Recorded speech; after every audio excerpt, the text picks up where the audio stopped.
Titanic was dubbed unsinkable, much like the dream of Clive Palmer to recreate her. More than a decade after first announcing the plan, mining boss has again floated the idea of building Titanic II.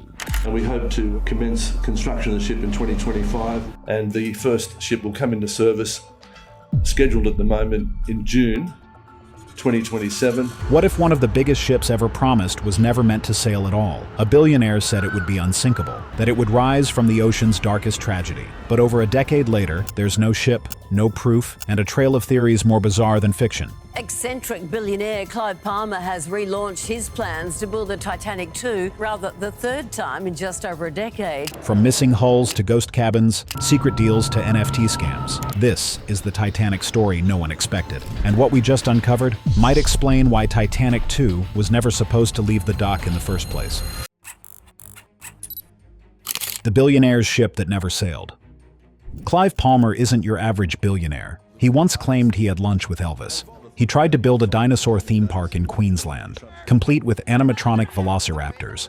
And in 2012, he announced Titanic II with the kind of media blitz that made people think it was already halfway built. In the history of man, and that's not a good thing. When we say we're building Titanic II, it's not exactly the same as Titanic. From the deck of the USS Intrepid in New York City, with a PowerPoint presentation and sweeping violin music, Palmer promised the world a modern-day resurrection of the ill-fated Titanic. Only this time, he said, it won't sink.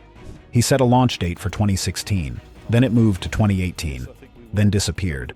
What few people knew at the time was that Palmer's company, Blue Star Line, didn't even fully own the rights to begin ship construction when the announcement was made. His plans called for an almost carbon copy of the original Titanic. The Titanic II will be kitted out exactly like the original. The cabins, the outfits, all as they would have been in 1912. Down to the class-separated cabins and the grand staircase. Yet the hull wasn't even being laid. Palmer said the Chinese state-owned CSC Jinling shipyard would do the job, but even that deal turned murky. Reports emerged in Australian and Chinese outlets suggesting that payments were missed, designs were flawed, and negotiations had stalled. The so-called Ship of Dreams became a paperwork nightmare. And here's the crazy part. There's no confirmed evidence that even a single full section of Titanic II was ever built. The wreck lies deep beneath the North Atlantic, but an Australian millionaire has ambitious plans to resurrect the Titanic. A few ceremonial steel plates were cut. Yes, a few mocked-up renderings were shown.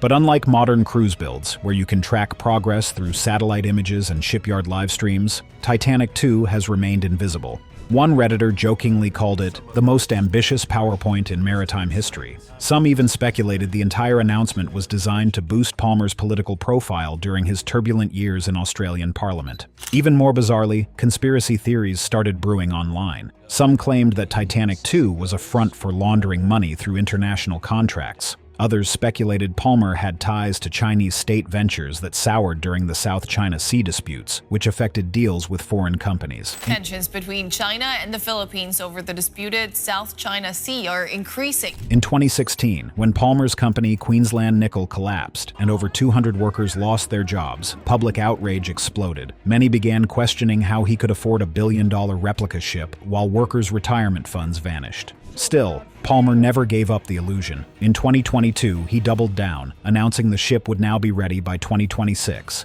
Yet again, no photos, no ship, just words, press releases, and more Titanic-themed gala dinners. And people started asking, is Titanic II even real? Or is it the most elaborate ghost ship never built? Now we're told the world is ready for Titanic II.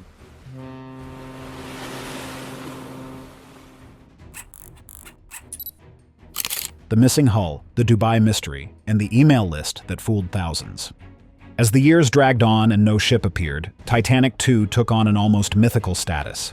But in 2022, Clive Palmer re-emerged with a new twist. He claimed construction was back on track, and Titanic II would launch in 2026. This is our moment. It's our turn to board Titanic II. Strangely, the location had shifted from a Chinese shipyard to an undisclosed facility, and the maiden voyage wouldn't retrace the RMS Titanic's infamous route from Southampton to New York. Instead, Palmer said the ship would sail from Dubai to Southampton.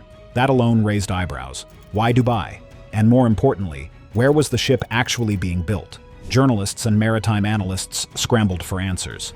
No shipyard in Dubai confirmed the presence of a vessel the size and scale of Titanic II. Neither did those in China, South Korea, or Europe. Normally, a cruise ship this massive, expected to match the original Titanic's length of 882 feet, would require public filings, permits, and visible construction. But nothing surfaced. Instead, Blue Star Line quietly updated its website, added a slick promotional video, and encouraged visitors to sign up for email alerts about ticket availability. Within days, tens of thousands of people signed up. Some even claimed they received early booking messages, asking them to express interest in third-class or first-class experiences. But no pricing, no ship renderings, no ship photos, no confirmation of construction, just mailing list buzz. This lack of evidence led to wild online theories. Was the Dubai connection a front for a secret luxury yacht project instead? Some suspected Palmer was planning to convert an existing vessel and simply call it Titanic II without ever building a replica. Why did Christopher Columbus discover the Americas? Of course they could, and they can. And we can build the Titanic. Others pointed to Palmer's own admission that Titanic II would use diesel engines and modern navigation systems hidden behind Edwardian decor, suggesting authenticity may have already been sacrificed for appearance. I'll certainly be there, but let me say it's been a struggle even before COVID, because there are a lot of things we didn't appreciate when we first launched the project. One particularly viral theory on TikTok claimed Titanic II was being built underwater, yes, underwater, in a submerged dock in the UAE to avoid media scrutiny. Another said Palmer had struck a private deal with a South Korean military shipyard that required total secrecy due to government contracts. Meanwhile, maritime insiders noted that if Titanic II were genuinely underway for a 2026 debut, it should already be undergoing certification by an international classification society, but none had records of it. The replica war, secret blueprints, and the ship that beat Titanic II to the punch. Just when it seemed the strangest part of the Titanic II saga was the missing hull, an unexpected twist emerged. Someone else actually built a working Titanic replica before Clive Palmer ever lifted a real hammer. In 2016, Chinese billionaire Su Xiaojun unveiled plans for RMS Titanic replica, a full-scale, land-based reconstruction of the original ship in Sichuan province. It's set to spend its days landlocked as part of a theme park some 1,000 kilometers from the sea. Unlike Palmer's version, this one didn't need to sail. It only needed to look perfect. And it did. Su hired a team of historians, marine engineers, and designers who used surviving Titanic blueprints to rebuild everything from the grand staircase to the wireless room. Surprisingly, this massive project progressed faster and more transparently than Titanic II ever had. Construction photos poured out, video tours were released. Steel, real, measurable steel, was shaped, welded, and bolted into place. Meanwhile, Palmer's site published only concept art and updated slogans. This created what online commentators jokingly called the replica war. 2 billionaires, 2 replicas, but only one was visibly being built. Maritime experts noted something deeper. Su Xiaojun had purchased access to digital recreations of original White Star Line blueprints that Palmer's team claimed exclusive rights to. This raised a disturbing question. Did Palmer's team ever truly secure full engineering documentation, or were they working off incomplete historical schematics? Investigators pointed out that early Titanic II renderings contained small but critical inconsistencies. Incorrect placement of ventilation shafts, historically inaccurate porthole alignment, and structural elements that wouldn't pass modern maritime engineering review. Some speculated this was evidence Titanic II had design paralysis, a condition where authenticity, safety compliance, and aesthetic demands collided so severely that progress became impossible. Even stranger, leaked communications from subcontractors hinted at internal disagreements over whether Titanic II should be built as a replica or redesigned as a modern cruise ship with Titanic skin. One engineer described the project as a historical reconstruction welded onto a 21st century safety cage, a design nightmare no shipyard wanted to touch. At the same time, Titanic museums around the world, the Belfast Titanic Experience, the Titanic Pigeon Forge attraction, and the Liverpool Maritime Archives began refusing to lend artifacts or reference materials to Palmer's team, citing unclear project direction. Some historians questioned whether Titanic II should even exist at sea, fearing it blurred the line between commemoration and commercialization. And while Palmer insisted Titanic II would sail the seas as her predecessor intended, Su Xiaojun's landlocked replica quietly opened to the public, offering tourists a chance to walk the decks Palmer still hasn't built. The Titanic coin, the NFT plot twist, and the clues hidden in the merchandise. If you thought the weirdest parts of Titanic II were lawsuits, Dubai routes, or phantom shipyards, brace yourself. Because in 2023, Blue Star Line pivoted to selling Titanic-themed coins and NFTs. While no one could physically board Titanic II, Palmer's company wanted fans to buy into it digitally, through crypto collectibles and commemorative memorabilia. The announcement was quietly made through email updates and buried press releases. Far less dramatic than the initial 2012 media blitz, but it sparked a new theory. Was Titanic II ever about a ship, or was it always about a brand? Collectors began noticing limited edition Titanic II silver coins for sale through online marketplaces, officially licensed by Blue Star Line. Each one featured the new ship's blueprint and the phrase, "A tribute to the Titanic legacy." Then came a blockchain announcement, an NFT series titled Boarding Passes to History. These weren't just artwork, they were marketed as early access tokens that could eventually be tied to exclusive perks once Titanic II launched. But no timeline, no clear roadmap, just vague promises and digital placeholders. Internet detectives quickly compared this move to other vaporware projects where tangible products never materialized, but branded merch and digital assets quietly raked in revenue. On Reddit and maritime forums, users dug deeper and found something even more curious. Blue Star Line had filed multiple international trademarks, not just for Titanic II, but for Titanic III, Titanic IV, and Titanic World. This triggered speculation that Palmer wasn't aiming to build a ship, but an entertainment franchise. Some called it the Jurassic World model, where the brand survives, even if the product doesn't. Even Palmer's own political party in Australia, the United Australia Party, began using Titanic-themed imagery in campaign materials, drawing comparisons between a sinking nation and the unsinkable dream. Meanwhile, critics slammed the NFT move as cashing in on tragedy yet again. Titanic historian Don Lynch told News Corp Australia that playing with the Titanic brand for profit is disturbing, especially when survivors' families still exist. Yet interest remained high. Over 75,000 people reportedly signed up for Titanic II ticket updates by 2024, even as no one had seen the hull. The insurance theory, the Olympic switch, and the real reason Titanic II might never be allowed to sail.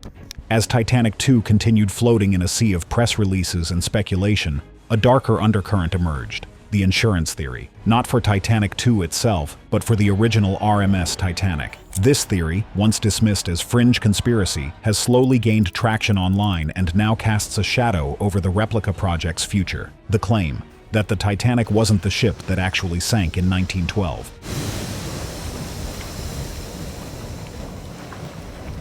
According to this theory, it was her sister ship, the RMS Olympic, deliberately sunk as part of an elaborate insurance scam. It sounds wild, but here's why some believe it. Titanic and Olympic were nearly identical in structure, both built by Harland and Wolff. Olympic suffered significant damage in a 1911 collision with the Royal Navy cruiser HMS Hawke. The damage was so extensive that repairs were slow, and insurance coverage was allegedly denied, due to Olympic being at fault. The theory claims White Star Line, facing bankruptcy, switched Titanic's nameplates with Olympic's, repainted the ships, and sent the damaged vessel out under Titanic's name to be sacrificed at sea. The iceberg, in this version of the story, may not have even been the cause. Some say it was a controlled sinking, complete with locked lower-deck passengers and a rescue ship that never arrived in time. While most historians dismiss this as fantasy, its growing popularity has real implications for Titanic II. Many question whether recreating a vessel tied to such a controversial theory is ethical, or even legal under international maritime rules that require full transparency in vessel identity and purpose. Maritime insurance companies, already cautious after disasters like the Costa Concordia, reportedly balked at issuing initial coverage to Titanic II without clear construction progress and route declarations. Worse still, in 2023, several United Kingdom-based Titanic heritage organizations submitted petitions asking that Titanic II be barred from docking in ports like Belfast and Southampton, claiming it glorifies a grave. These groups cited the Olympic switch theory as part of their argument, suggesting Titanic II could reignite disrespectful and misleading narratives. A new look at the legendary Titanic.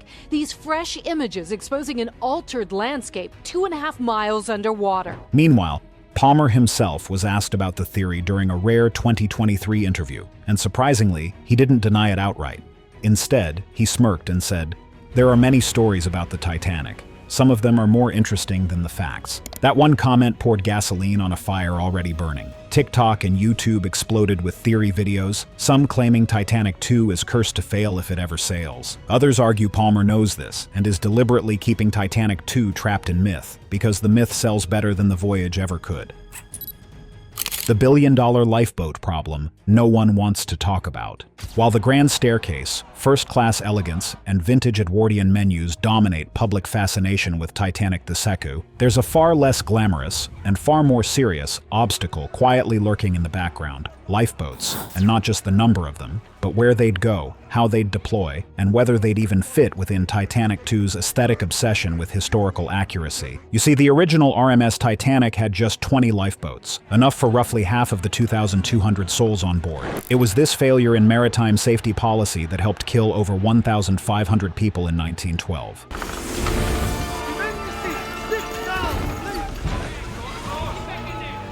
Modern ships, by law, must now have enough lifeboats for everyone, plus extras. And here's the problem. Titanic II's decks weren't designed for that. Sources close to the project revealed that Palmer's design team struggled for years with how to hide the extra lifeboats without compromising the ship's Edwardian look. One internal rendering, leaked in a 2019 maritime forum, showed inflatable lifeboats being stored behind false deck panels that would pop open in an emergency. Clive Palmer's Titanic II will have to conform to all modern maritime safety regulations, which includes having modern lifeboats for 125% of the passengers and crew. Engineers called it an aesthetic nightmare and a safety officer's migraine. Multiple classification societies, including Lloyd's Register and DNV, were reportedly reluctant to approve the design unless lifeboat capacity and visibility met strict IMO, International Maritime Organization codes. But putting all the modern safety tech out in the open would instantly ruin the ship's illusion. Even stranger, at one point, Palmer allegedly considered deploying lifeboats via hidden hydraulic arms inside smokestack-looking structures, a wildly expensive and untested method. State-of-the-art lifeboats, navigation equipment,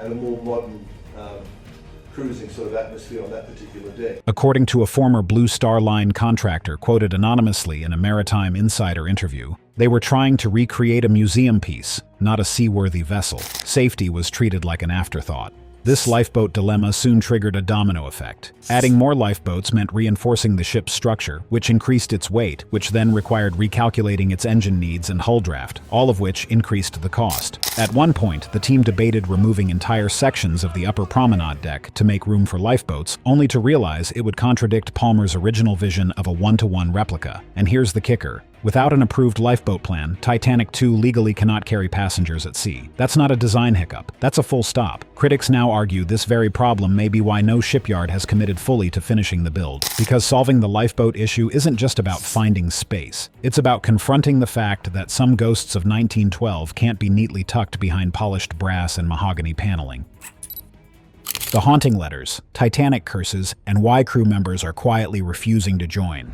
Behind the polished branding and photorealistic renders of Titanic II, a more chilling phenomenon has quietly emerged. Superstition. As bizarre as it sounds, multiple maritime forums and crew recruitment threads began circulating whispers that some seafarers are refusing contracts to work aboard Titanic II, not because of money, but because they believe the ship is cursed. While Palmer has been focused on securing materials, architects, and funding, there's been a hidden human resources challenge no one expected. In its first voyage from Southampton to New York, to complete the journey. Recruiting a willing crew for a ship modeled after one of the most infamous disasters in history. This resistance isn't just based on fear of bad luck. It's rooted in a long and eerie history of Titanic omens. Over a dozen handwritten letters recovered from the original Titanic's passengers foretold doom or expressed last-minute hesitations about boarding. One third-class passenger, Emily Richards, wrote in a letter to her cousin, "It feels wrong in my chest. I hear the engines in my dreams, though I've not yet heard them in life." That letter was mailed from Southampton just days before the voyage. It's now part of a museum exhibit in Liverpool. And then there's the cabin number conspiracy.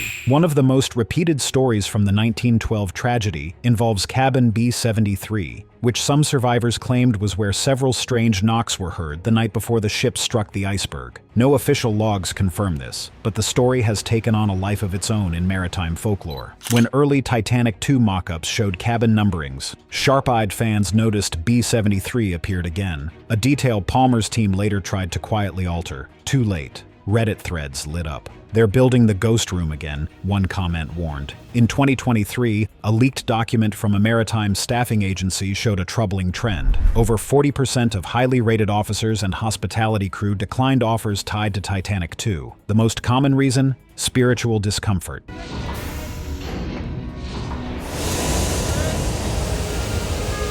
Some crew believed working aboard Titanic II was disrespectful to the dead. Others feared repeating history. At least one officer reportedly consulted a medium before turning down the contract. Another expressed concern that the energy of tragedy would follow any ship with that name. And while modern logic scoffs at curses, cruise companies are acutely aware of perception. A ship struggling to recruit top-tier crew becomes a safety risk. Drop your thoughts in the comments and don't forget to subscribe. Click the card now.